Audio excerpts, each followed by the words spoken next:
नमस्कार, मैं जितेंद्र चतुर्वेदी। क्या कपिल सिब्बल सरीखे दिग्गज वकीलों ने सुप्रीम कोर्ट की साख को कटघरे में खड़ा कर दिया है?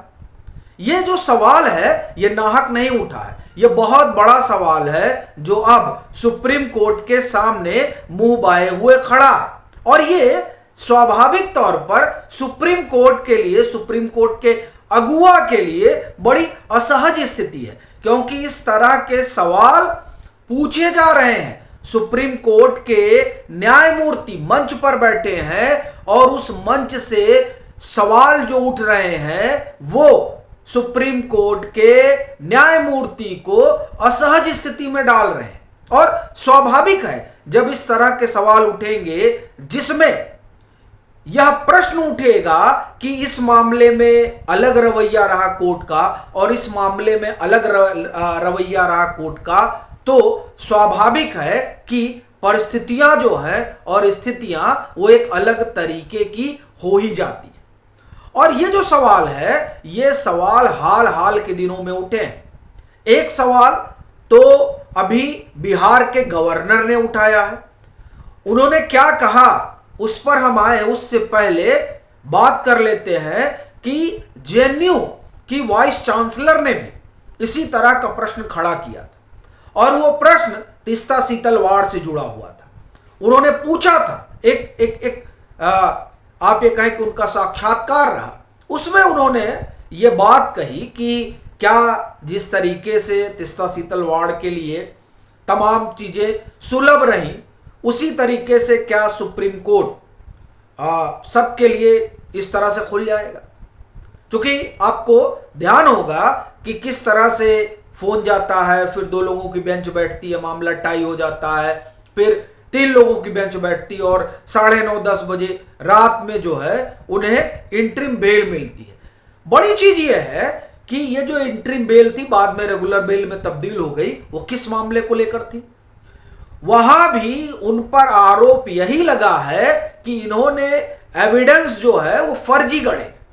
और ये आरोप जो है ये किसी और ने नहीं लगाया है, ये इसी सुप्रीम कोर्ट में जाकिया जाफरी की पीआईएल पड़ी थी, उसी गुजरात दंगे से जुड़ी हुई, जिस गुजरात दंगे को लेकर नरेंद्र मोदी को बराबर घेरा जाता रहा है, बावजूद इसके कि सुप्रीम कोर्ट की मॉनिटरिंग में एसआईटी बनती है, वो एसआईटी क्लीन चिट देती है। लेकिन गजब देखिए इस इकोसिस्टम का जो कांग्रेसी ताने बाने में रचा बसा है। वो पहली चीज तो जो एसआईटी के अगुआ हैं जिन्होंने क्लीन चिट दी उन्हीं के पीछे पड़ गए और इधर नरेंद्र मोदी के पीछे पड़ गए।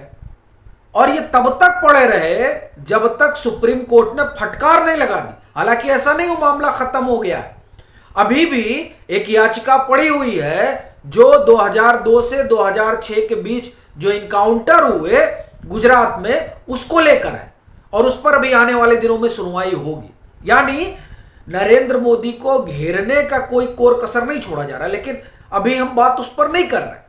अपना कहना यह है कि तीस्ता शीतल वाड़ पर आरोप लगा, और आरोप लगा कैसे?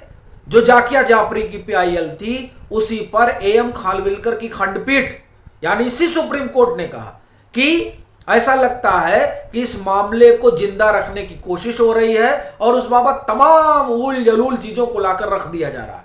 कायदे से ऐसे लोगों की जांच होनी चाहिए। तब तीस्ता शीतल वाड़ के ऊपर फर्जी एविडेंस वगैरह गढ़ने की इंक्वायरी बैठी। अब देखिए यहां इनके ऊपर क्या आरोप लगा कि इन्होंने फर्जी दस्तावेज गढ़े, लेकिन फिर भी चीजें सहज हो गई।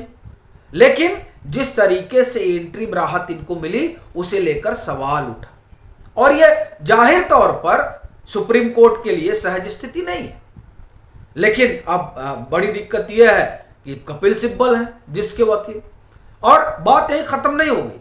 बिहार के गवर्नर ने तो बड़ा सवाल खड़ा कर दिया और वो जो सवाल है वो सवाल वाकई में इतना भारी भरकम है कि अब इस पर मंथन शुरू हो जाएगा। जैसे तीस्ता शीतल वाड़ वाले मसले पर जेएनयू की वाइस चांसलर ने सवाल उठाया, क्या कहा बिहार के गवर्नर ने? गवर्नर साहब कार्यक्रम में गए हुए थे, बड़े वकील हैं, उन्हीं का कार्यक्रम था, उसमें सुप्रीम कोर्ट के जज भी मौजूद थे और वहां बिहार के गवर्नर साहब सवाल उठाते हैं कि साहब एडिटर गिल्ड्स वाले मसले में तो सुप्रीम कोर्ट ने राहत दे दी उनको। अब आप देखिए कि ये बड़ा सवाल उन्होंने उठाया, चूंकि एडिटर गिल्ड्स के जो पत्रकार हैं उनके ऊपर भी फेक न्यूज का ही आरोप लगा है, लेकिन उस आरोप पर सुप्रीम कोर्ट क्या कहता है? और इनके वकील कौन है? कपिल सिब्बल। क्या कहा सुप्रीम कोर्ट ने कि देखिए जो पत्रकार है उस पत्रकार की भी अपनी राय होती है। बड़ी बड़ी अच्छी बात कही सुप्रीम कोर्ट ने, और ये सीजीआई की बेंच थी। ये एकदम ठीक बात है कि पत्रकार की अपनी राय होती है, और इस तरह जब अपनी वो राय शुमारी कर रहे हैं तो उसमें कहीं कुछ चीजें इधर उधर हो जाती हैं। तो क्या ये बात मनीष कश्यप पर लागू नहीं होती है? क्योंकि एक ही तरह के आरोप दोनों लोगों पर है। एडिटर गिल्ड्स के जो 4 पत्रकार हैं उनके ऊपर भी है, और फेक न्यूज फैलाने का ही आरोप जो है वो मनीष कश्यप के ऊपर है। अब एक ही तरह के आरोपों में आरोपित 2 लोग, एक तरफ मनीष कश्यप और एक तरफ इकोसिस्टम के लोग, इकोसिस्टम के लोगों के लिए कपिल सिब्बल खड़े हैं। और वहां ये हो जाता है कि अरे साहब अब उनकी राय शुमारी थी तो क्या करिएगा? तो यहां भी तो राय शुमारी थी। इस राय शुमारी को कहा गया कि साहब ये तो देशद्रोह है, इसके ऊपर जो है नेशनल सिक्योरिटी एक्ट लगा दो, इसको बाहर निकलने ही मत दो, जेल में ही रहने दो। और उधर कहा क्या कहा गया कि इसको जेल में जाने ही मत दो, और उनके लिए तुरंत सुनवाई हो गई। और इनके लिए अभी तक सुनवाई, आप एक तरह से कहें कि इनको तो भेज दिएगा कि जाइए आप जो है हाई कोर्ट में बात करिए। तो ये जो स्थिति और परिस्थिति है ये बिहार के गवर्नर साहब को भी दिखी, और इसीलिए उन्होंने सवाल उठा दिया, और ये सवाल बहुत गंभीर है।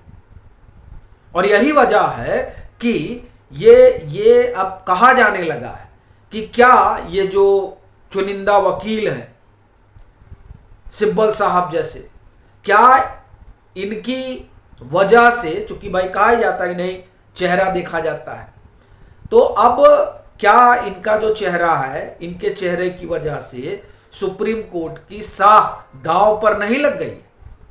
क्योंकि अब इस तरह के सवाल उठने लगे हैं और उठाने वाले बड़े लोग हैं।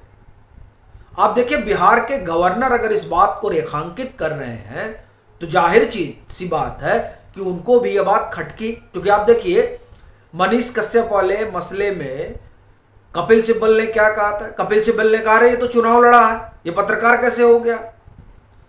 हालांकि ऐसे तो बहुत ढेर सारे सवाल हैं जो खड़े हो सकते हैं, लेकिन बड़ी चीज ये है कि मसला एक ही है और तरीके 2 हैं।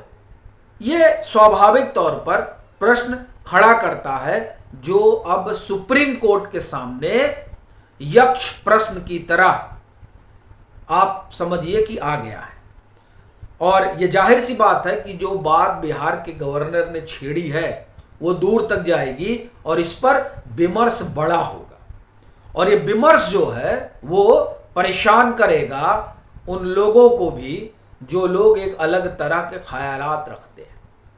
और सुप्रीम कोर्ट के सामने तो एक चुनौती है ही है। आपकी अपनी क्या राय है ज़रूर साझा करें। मतांतर से नहीं जुड़े हैं तो जुड़ें, वीडियो को लाइक करें और खूब शेयर करें।